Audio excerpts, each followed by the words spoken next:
Hi friends. பீட்சானா யாருக்கு தான் பிடிக்காது? சின்னவங்கலேருந்து பெரியவங்க வரைக்கும் பீட்சானா எல்லாருக்குமே பிடிக்கும். ஆனா கடையில வாங்கி சாப்பிடுறது தான் ஈஸி. வீட்ல செய்றது ரொம்ப கஷ்டம்னு கடையில வாங்கி சாப்பிடுறீங்களா?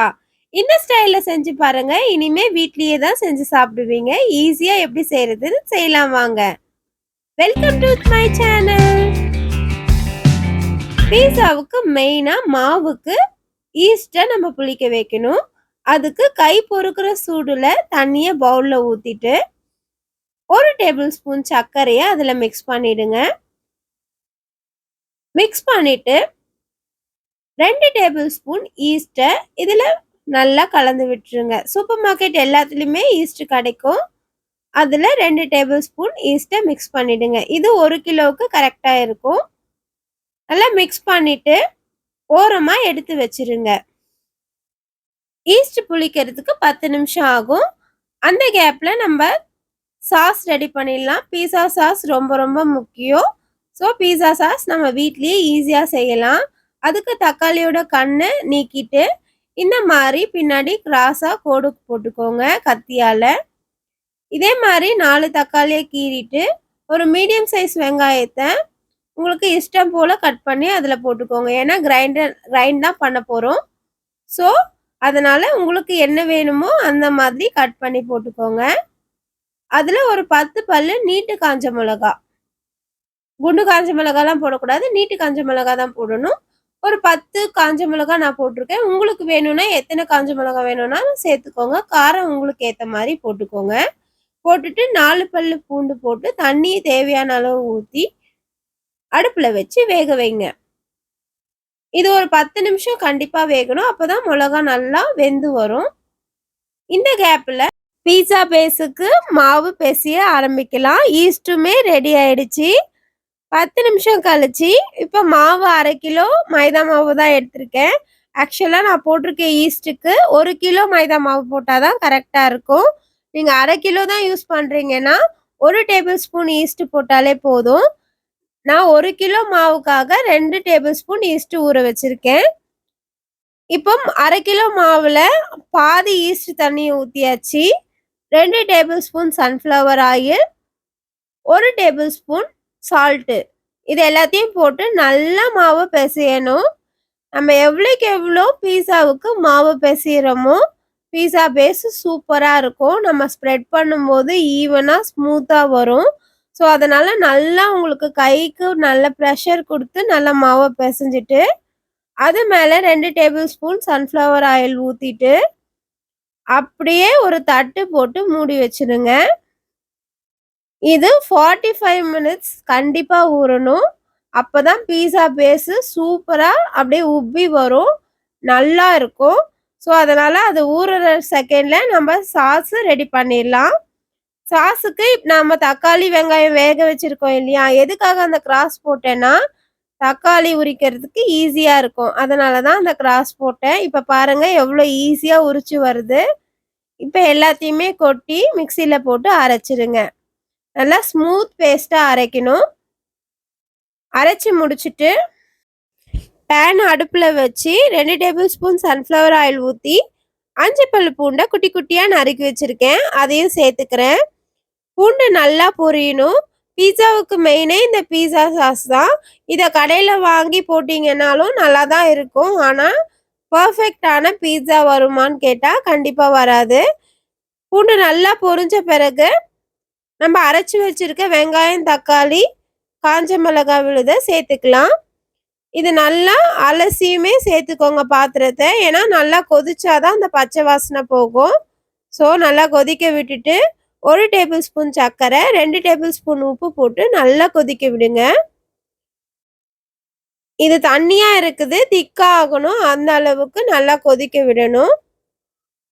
இது நல்லா கொதிக்கிற செகண்ட்ல தக்காளி சாஸையும் சேர்த்துக்கோங்க.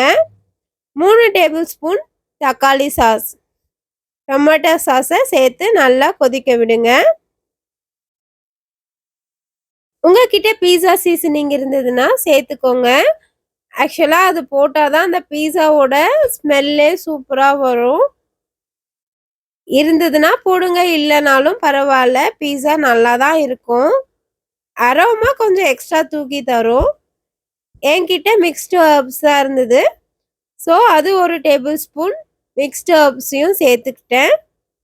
இது போடலனாலும் பீஸா சாஸ் நல்லா தான் இருக்கும். போட்டிங்கன்னா எக்ஸ்ட்ரா அரோமா இருக்கும். 1 டேபிள் ஸ்பூன் சில்லி ஃப்ளேக்ஸ். காஞ்ச மிளகாவ சும்மா சூடு பண்ணிட்டு மிக்ஸியில போட்டிங்கன்னா இந்த சில்லி ஃப்ளேக்ஸ் கிடைச்சிரும். அவ்வளோதான். சுண்டின பிறகு ஒரு பவுல்ல மாற்றி வச்சுக்கோங்க. பீஸா பேஸும் ரெடி ஆயிடுச்சு, சாஸும் ரெடி ஆயிடுச்சு. இனிமே பீஸா செய்கிற வேலை தான். அதுக்கு முன்னாடி அவனை ப்ரீ ஹீட்ல 10 மினிட்ஸ் வச்சுட்டு இப்போ பீஸா மாவு போய் பார்க்கலாமா?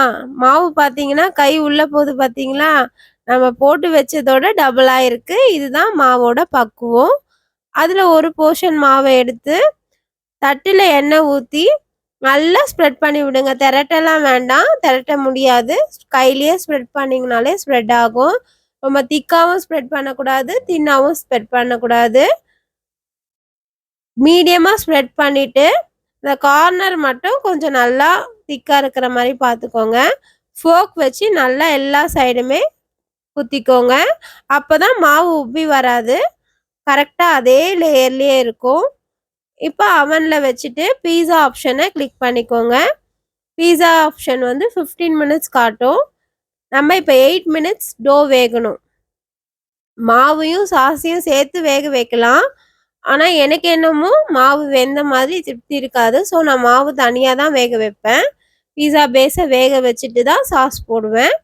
அதே மாதிரி நீங்கள் போட்டிங்கன்னா பர்ஃபெக்டாக டேஸ்ட்டாக இருக்கும். வயிற்று உபாதை எதுவுமே கொடுக்காது. இப்போ சாஸை நல்லா ஸ்ப்ரெட் பண்ணி விட்டுட்டு மலைச்சாரல் மாதிரி நம்ம கிட்ட இருக்க சீஸை தூக்கி போடுங்க. நான் மொசரல்லா சீஸ் போட்டிருக்கேன். உங்ககிட்ட என்ன சீஸ் இருக்கோ அதை நல்லா போட்டு விடுங்க. ஃபஸ்ட்டு லேயர் சீஸ் போட்டுட்டு நம்மக்கிட்ட இருக்க வெஜிடபிள்ஸ் போடலாம். வெங்காயம், கேப்சிகம் தான் என்கிட்ட இருந்தது.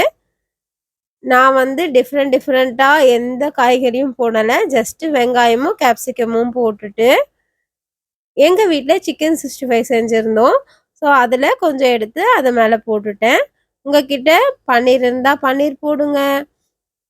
அப்புறம் வேறு என்ன மஷ்ரூம் இருந்தால் மஷ்ரூம் போடுங்க. எது உங்ககிட்ட இருக்கோ அது போடுங்க. ஏன் காய்கறியே போடாமல் வெறும் சீஸ் மட்டும் போட்டு கூட சாப்பிடுங்க. சூப்பராக இருக்கும். அவ்வளோதாங்க. மேலேயும் ஒரு லேயர் நல்லா சீஸை போட்டு விடுங்க. உங்களுக்கு சீஸ் ரொம்ப பிடிக்கும்னா நிறைய சீஸ் போட்டுக்கோங்க. சீஸ் நல்லா ஸ்ப்ரெட் பண்ணிவிட்டு உங்ககிட்ட ஹெர்ப்ஸ் இருந்தால் போடுங்க.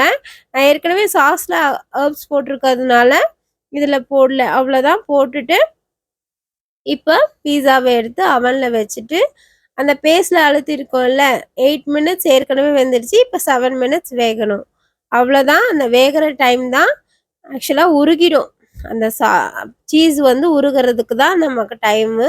மேலே இருக்க காய்கறிலாம் வேகணும்னு அவசியம் கிடையாது. அவ்வளோதாங்க. Pizza ready. சூப்பராக டேஸ்ட்டாக அட்டகாசமாக இருக்கும். குழந்தைங்க எல்லாம் விரும்பி சாப்பிடுவாங்க. எந்த ஒரு விஷயமுமே என்னை பொறுத்த வரைக்கும் கஷ்டமே கிடையாது. ட்ரை பண்ணி பார்க்கணும். ட்ரை பண்ணி பார்க்காம எதையுமே முடியாதுன்னு சொல்ல எனக்கு தெரியாது. அந்த மாதிரி ட்ரை பண்ணது தான் இந்த பீஸா. ஃபஸ்ட் அட்டெம்ப்ட்லேயே சூப்பராக வந்தது. இதோட நான் 6, 7 தடவை பீஸா செஞ்சு கொடுத்துட்டேன். குழந்தைங்க ரொம்ப விரும்பி சாப்பிடுவாங்க. கடையில் வாங்கி கொடுத்தோன்னா ₹400 வாங்கினோன்னா ஒரு சின்ன பீஸ் தான் குழந்தைங்க சாப்பிட்ற மாதிரி இருக்கும். ஆனால் இந்த மாதிரி செஞ்சு சாப்பிடும்போது அவங்களுக்கு திருப்தியாக சாப்பிட்ட மாதிரி இருக்கும். அந்த பீஸாலேருந்து அந்த சீஸ் அப்படியே வருது பாருங்க. குழந்தைங்க எல்லாருமே விரும்பி சாப்பிட்டாங்க. சாப்பிட்றதுல என்னதுங்க அழகு பார்க்கறது. நம்ம இஷ்டத்துக்கு நம்ம விரும்பினதை செஞ்சு சாப்பிட்றதுல தப்பே கிடையாது. ஆனால் கொஞ்சம் ஹெல்த் கான்ஷியஸாக இதெல்லாம் ஒரு மாதத்தில் ஒரு தடவை இல்லை 2 தடவை செய்யணும். அவ்வளோதாங்க. வேற எதுவுமே கிடையாது. என் வீடியோ பிடிச்சிருந்ததுன்னா லைக் பண்ணுங்க, ஷேர் பண்ணுங்க, சப்ஸ்கிரைப் பண்ணுங்க. Thank you.